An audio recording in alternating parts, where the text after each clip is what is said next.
and welcome to the New Book of Daniel podcast. My name is Daniel Bobinski, and I'll be your host on this adventure. Thank you for tuning in. This is the podcast in which we talk about faith, family and friends, finances, fitness, forte, fortress, foundations, and fun, which happens to be my F system, which is how I organize my life. It's how I organize my computer files, my paper files, and even my brain.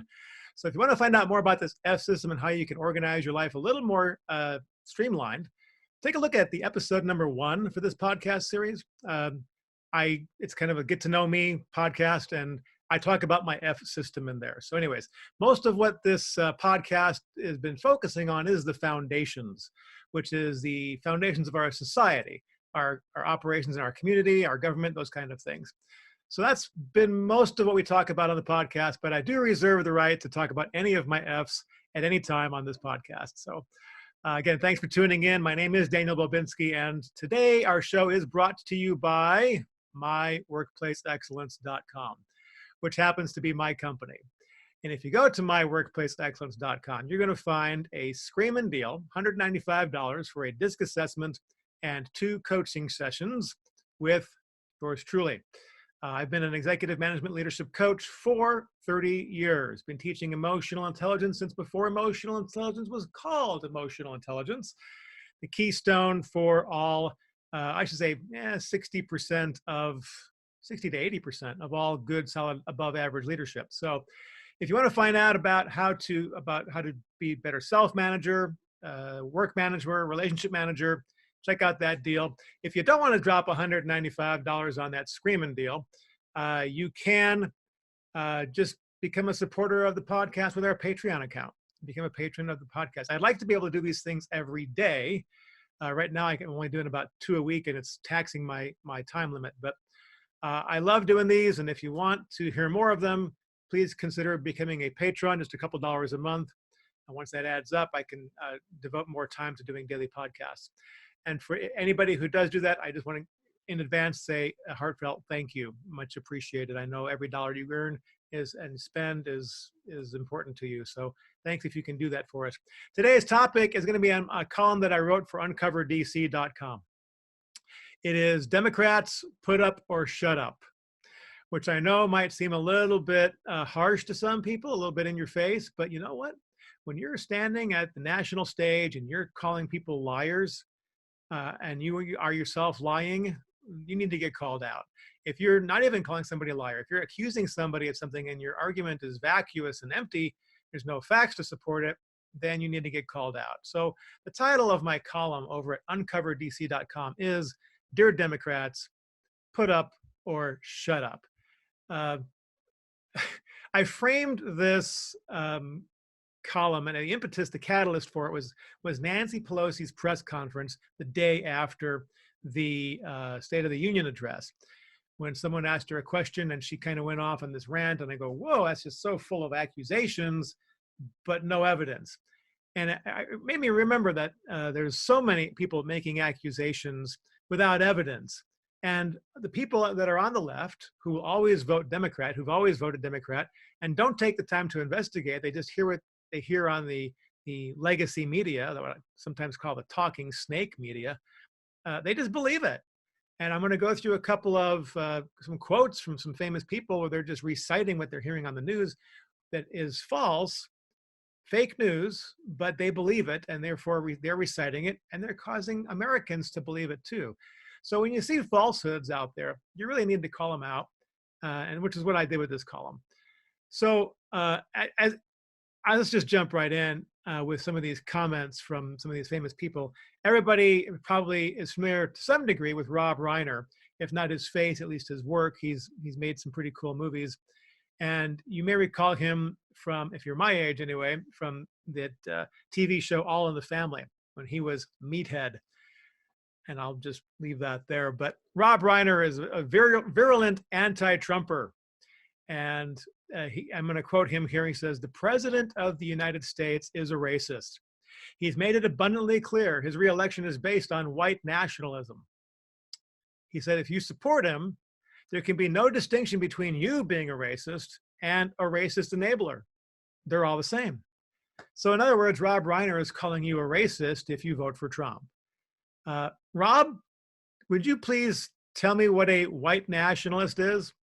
Okay, if you look it up in the dictionary, it's someone who believes that whites should run the country. It's a white nationalist perspective. Totally got that. Here's my problem. Trump never said he was a white nationalist.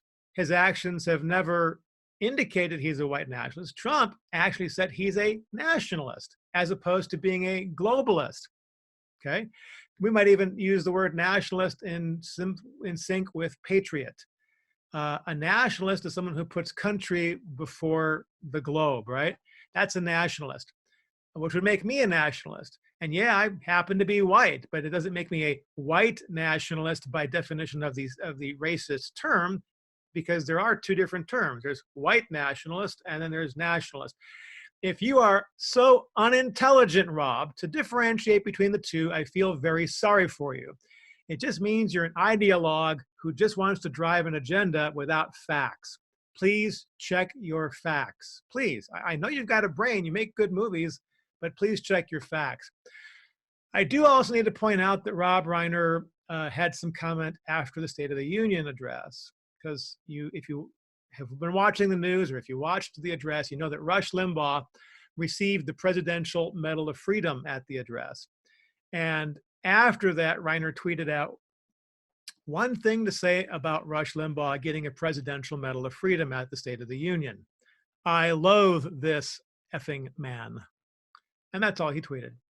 So Rob, at least you're telling us and you're admitting us that you hate.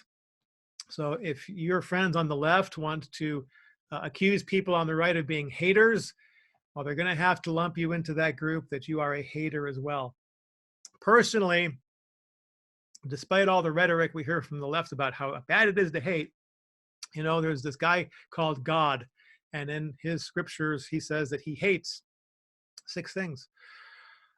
So God hates, there's 6 things that God hates. One of them is a lying tongue. So when people are lying, God hates that.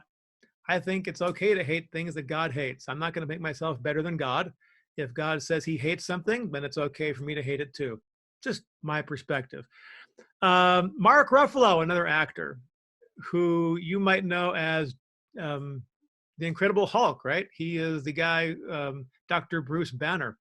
And you know what? Good actor, but apparently he doesn't know how to read the news very well, because listen to this quote. This was after Charlottesville, when we had that lady get killed down there, which could be a whole nother study in and of itself. But you basically had white supremacists and you had Antifa, and they were going at it. And you had some people in the middle who were just there making a point. And so Ruffalo says, now we've got a president who calls participants in the neo-Nazi and white supremacist march in Charlottesville some very fine people. Mark, same thing. You're not listening to facts. You're listening to the talking snake media who took Trump's comments out of context and said that Trump called these white supremacists very fine people. No, he didn't. If you would use your brain to read something beside a Hollywood script and read the news, you would see that Trump said we got some white supremacists and we got some really bad people on the Antifa side, and we've got some very fine people. I'm sure some very fine people, which, if you looked at it in context, he did not call neo-Nazis very fine people. Please, Mark, be intellectually honest. Stop lying to yourself. Stop listening to the lies of the media. You're better than that. I believe in you. Labron James, another famous person, not a Hollywood type, but everybody knows LeBron, right? Gets millions of dollars for playing a ball game. He says about Trump, this guy that we put in charge has tried to divide us once again. Now he's using sports as the platform to try to divide us. We all know how much sports brings us together. For him to use this platform to divide us is even more, it's not something that I can stand for. It's not something I can be quiet about. Well, LeBron, he's talking about people kneeling during the national anthem. And I got a problem with that too. So I guess if you got a problem with Trump being against that, you got a problem with me and probably about 3/4 of the country being against that as well. It's not right to kneel for the national anthem. You know, 6 years of my life, I signed my name on the line. I put my life on the line to defend your right to be stupid. Okay? There is a right to be stupid and there's a right to defend your country. And I want us to defend people's right to defend their country. Lots of people out there defending the country. Millions of people have died under that flag trying to defend your right to be stupid and play your ball game and make you millions of dollars. So if someone's got a protest about police brutality, which is what Kaepernick hairdo's whole gripe was about, taking out his argument about police brutality by kneeling for the anthem, saying that, well, if a country supports police brutality, I can't support the country. You know what? I've been beat up by minorities before, LeBron. I got scars to prove it. Should I kneel too because I've been beat up by a country that allows that to happen? Or can I take my argument and make it in a more healthy venue? Just because you got a stage doesn't mean you take that venue of a flag and kneel for the anthem. That could be a whole podcast or an article all by itself. But LeBron, you're off the boat on this one. Sorry. This is not a comment about anything Trump has said, lied about, but this is a comment I just want to throw out here because of the humor of it. Miss Bette Midler said, honest to God, I'd make a better president than this guy. And I'm about clueless. To which I just want to say, Bet, at least you got half of that statement right. Let's finish up by talking about Mr. Robert De Niro here. He says of Trump, quote, he's terrible and a flat out blatant racist and doubling down on that. And it's good that he does because he's going to sink himself. At this point, we're at a crisis in this country with this fool who should never gotten into this position that he's in. August 2017. Yes, in August of 2017, Robert De Niro said that Trump was doubling down on his racism and it was good because he was going to sink himself with it. Well, Robert, that was back, over 2 years ago. Trump got elected president of the United States and he pulled 8% of the black vote. 8%. The latest Rasmussen poll that I saw was Trump has 34% of the black vote. I don't think he sunk himself. That sounds like a pretty large gain, 3 times higher. I mean, even if we took the worst case scenario, the NAACP's own internal poll said that Trump supports at 21%. The NAACP is a very left-wing organization, Mr. Robert. I don't think Trump has sunk himself.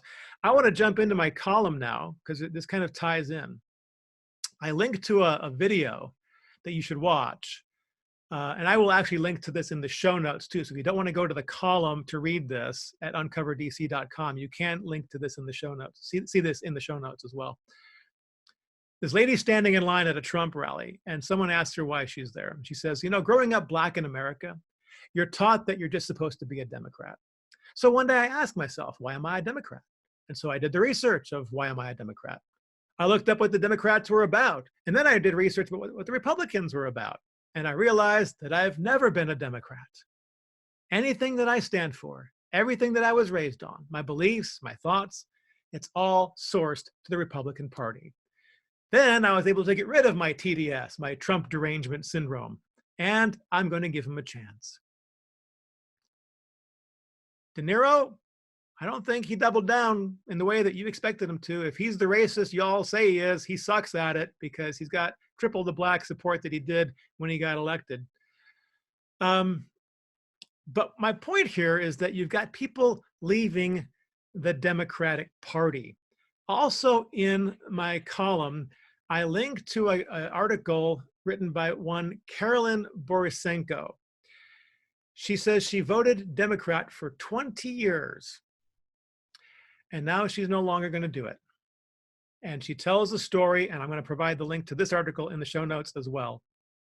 But she tells a story of how she was observing all of her friends who were leftists being vitriolic toward anybody who would voice any opinion that wasn't in line with what I would call the Democratic plantation.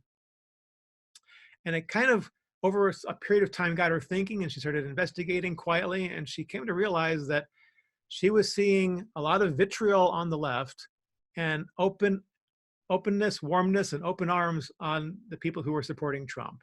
and she went to a Trump rally, and she got nothing but acceptance. So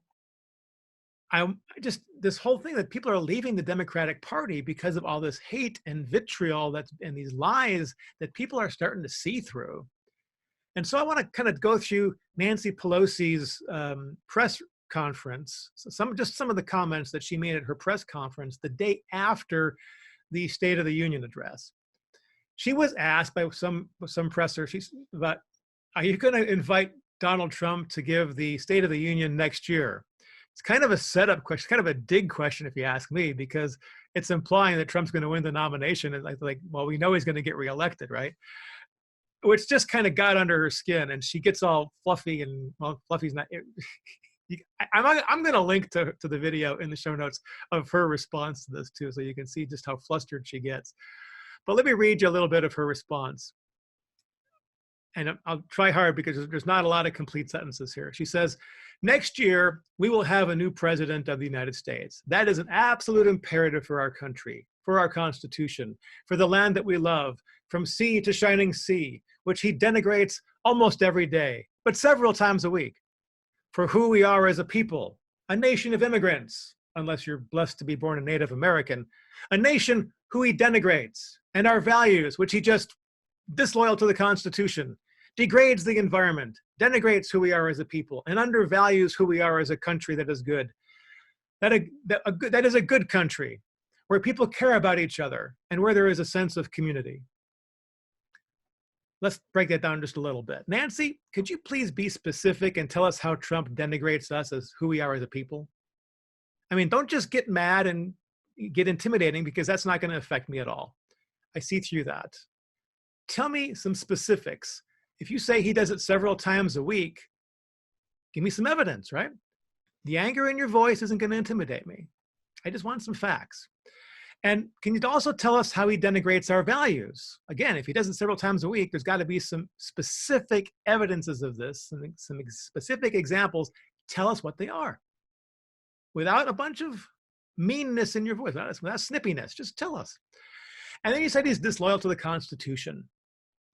You know, I'm kind of a history buff, Nancy, and when I read about how they created the Constitution, it was to let people have as much freedom as possible.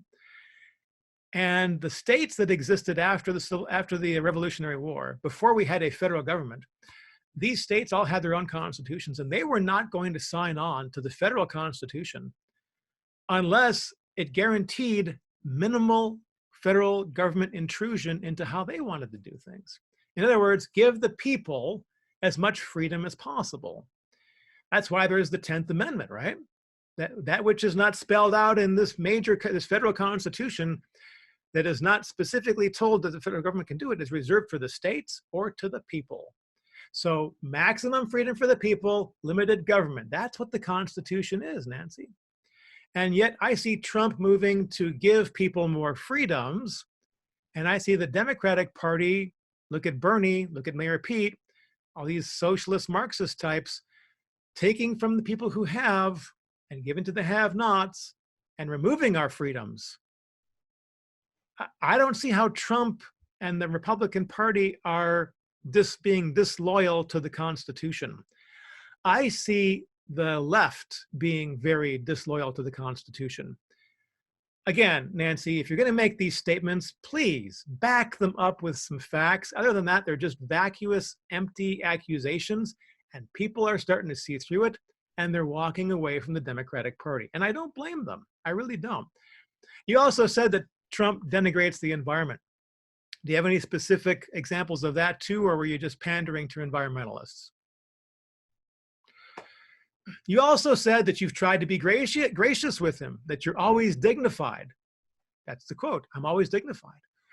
Was tearing up the speech after the State of the Union address dignified? You also got on Trump about the number of guests that he had. You did this big rant about how many guests he has. Trump had 11 guests. Okay.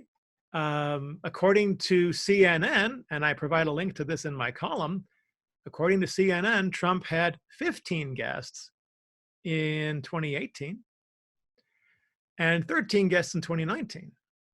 So let's see, 2018, 15 guests. 2019, next year, 13 guests. This year, 11 guests.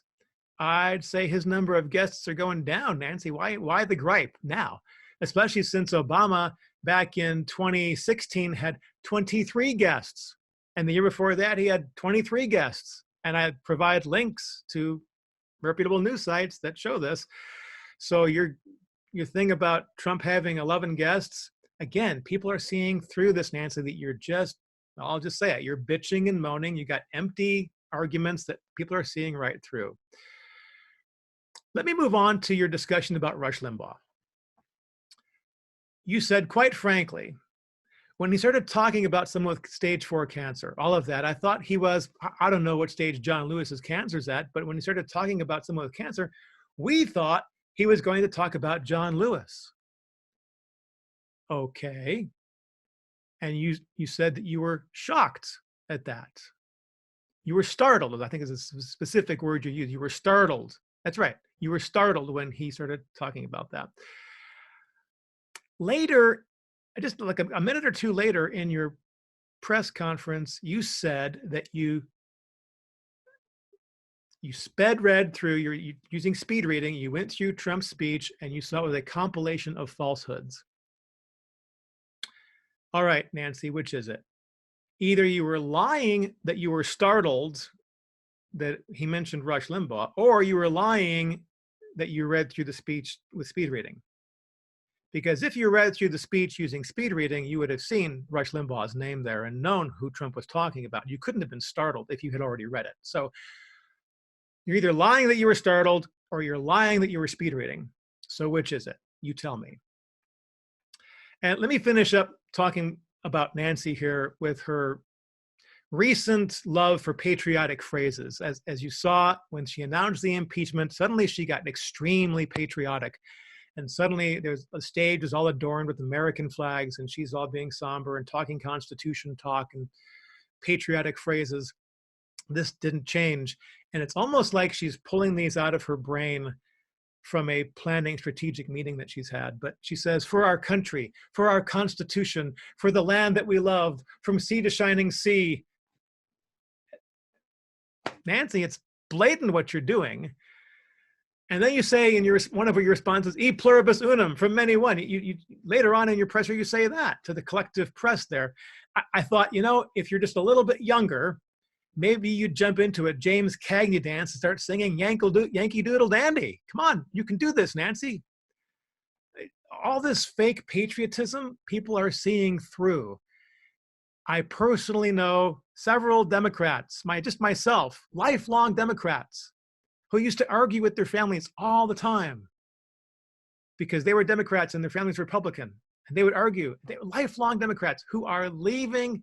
They're no longer voting for Democrats because of the pandering, and they see right through your, I'll just call it BS.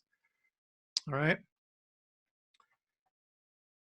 Gosh, if you want to keep some voters, Nancy, just be intellectually honest and stop all the pandering and stop all the lying. And I've mentioned it in previous podcasts, but Jim Acosta did the same thing right after the State of the Union. He got up there, and I'm going to quote him here. He said, Trump was trying to make appeals to the African-American community. It can't be forgotten that he was awarding the Medal of Freedom to Rush Limbaugh, who has a history of making derogatory comments about African-Americans. So I think, overall it's a wash. Jim basically burped up some fake news there, because after that, Rush's producer, James Golden, got on Twitter and said, I challenge you. I just saw the footage from CNN's Jim Acosta saying Rush has a history of saying disparaging things about African Americans. I've been in the studio with Rush for 30 years. I would like to formally challenge CNN and Acosta to provide the list. And again, what most people might not know is James Golden is black. He goes by the name Bo Snerdley on Rush's show. So here's a black guy working for Rush for 30 years. He's never heard Rush say anything racist. And we're still waiting, Jim Acosta. It's been almost 10 days since the State of the Union, and you still not coughed up any evidence. So the airwaves above America are waiting as your vacuous, empty accusations float around up there. Fill them up, Jim. Speak the truth. And then there's AOC, also did the same thing against Rush. She said, complaining about this Medal of Freedom, she says, the Presidential Medal of Freedom is an extraordinarily sacred award. And she's doing this faux indignation on her podcast, on her live stream. She says, we're talking about putting someone on the same level as Rosa Parks in terms of their contributions to American progress. You know, Rush Limbaugh is a virulent racist. Is he? I think James Golden, AKA Bo Snerdley, over there at Rush's network, is going to make the same challenge to you, AOC. Where is the evidence? And how did you feel about when Obama gave the Medal of Freedom to Ellen DeGeneres or Robert De Niro or Tom Hanks? Did they make the same kind of contribution to American society as Rosa Parks? How about Bob Dylan? You know, I don't even want to try to imitate him. He got the Medal of Freedom. So people are seeing through this stuff and they're walking away. They're just seeing your pandering and all your fakeness and they're walking away. So Democrats, please put up or shut up. To be intellectually honest, or you can and lose all the hate and the vitriol, and maybe you'll keep more people in your party. I'm going to close this with giving you a story, a little bit of this Karlyn Borysenko story. But before I do, I just need to remind you that the show is sponsored by myworkplaceexcellence.com. If you go to myworkplaceexcellence.com, you can get a DISC assessment and 2 coaching sessions for only $195. Learn about yourself, how you respond to problems, how you respond to people, your preferred pace, how you deal with rules and procedures. Understand yourself better for self-awareness, self-management, and your work management, and your relationship management.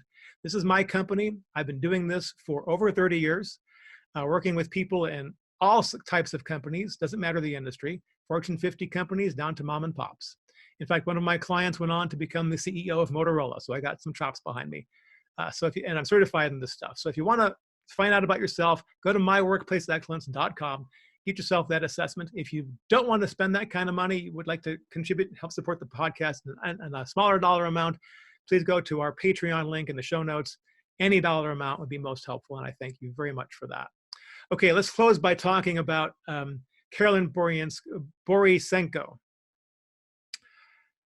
She wrote this awesome story where and it's very well written, it's very compelling read, and I strongly recommend everybody on all sides of the aisle, no matter where you're at on the political spectrum, you need to read this story. Very heartfelt, very transparent. She says, if we're going to heal this country, we've got to start taking steps toward one another rather than away. Got to start walking toward each other instead of away from each other. She tells the story about being a Democrat for 20 years, voting Democrat, and how virulent and angry and vicious she saw people on the left, and how she decided to go to a Trump rally, and she was greeted with open arms and with warmth, and she's no longer a Democrat. She's now a registered independent. I'll close with this paragraph. She says, I think the Democrats have an ass kicking coming to themselves in November. And I think most of them will be utterly shocked when it happens, because they're existing in an echo chamber that is not reflective of the broader reality.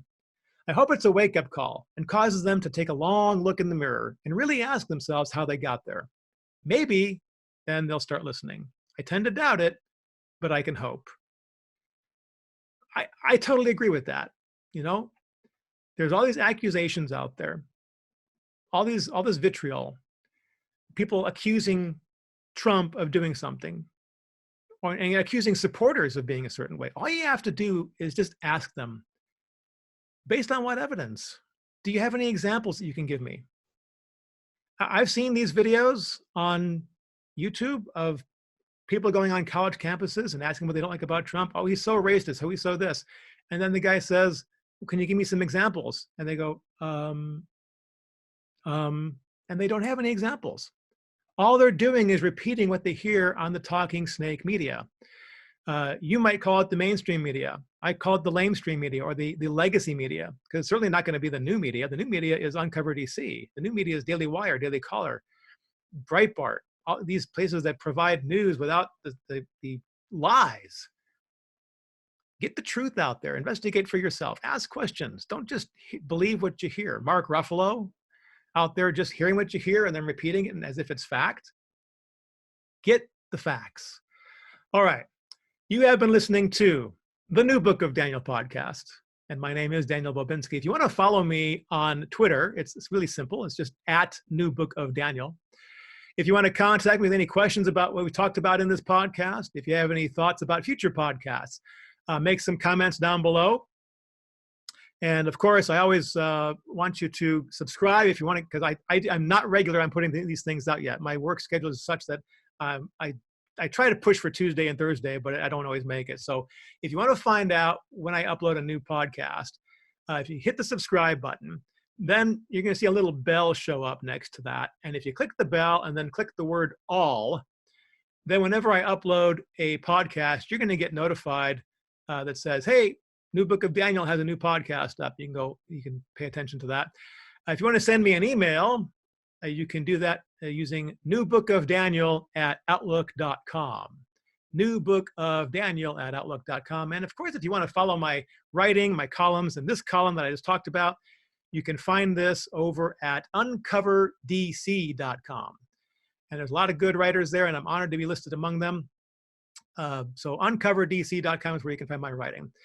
This has been the New Book of Daniel podcast. My name is Daniel Bobinski, and I will see you in the next show. Have a great day.